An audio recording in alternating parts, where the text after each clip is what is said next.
Hello. Very exciting stuff in my life. I got some new furniture recently, which I was happy about.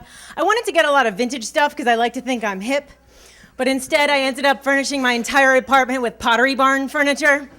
Everything is the Nantucket collection, which is very straight and clean. And I looked at it, I thought, what does this say about me if I'm Pottery barn? I'm Pottery barn. I have an assortment of gourmet cheeses in my refrigerator at all times, but I seldom know where my husband is.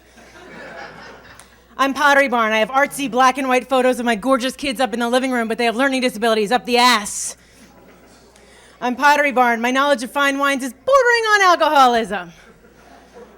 I'm Pottery barn. I love Frank Sinatra's music. I've loved it ever since I heard it in a Starbucks 2 weeks ago.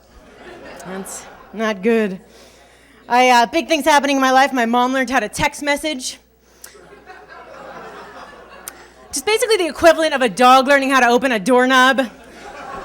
It's not good. It's not good. And my mom doesn't understand, the social norms behind text messages. So instead of texting like, love you, honey, she'll give me a 3 text message long novella about something that happened to her in the market.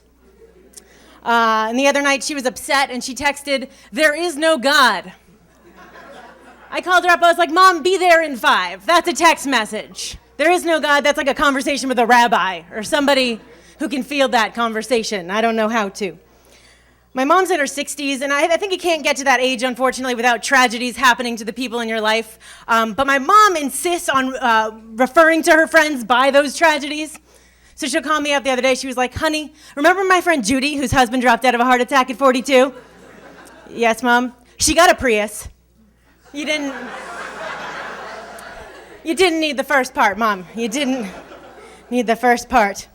I read an article recently that when Carly Simon went on her first date with James Taylor, she was super nervous, and while she was getting ready, she jotted down her feelings in a notebook, and by the time he got to her apartment a couple minutes later, she had written the lyrics to Anticipation, which became one of the most celebrated songs of the decade.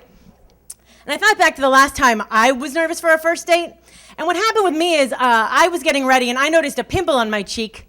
I futzed with it, and by the time my date arrived, I was bleeding from my face a little bit. I feel like Carly has the better strategy there. I don't know. Maybe it's just me.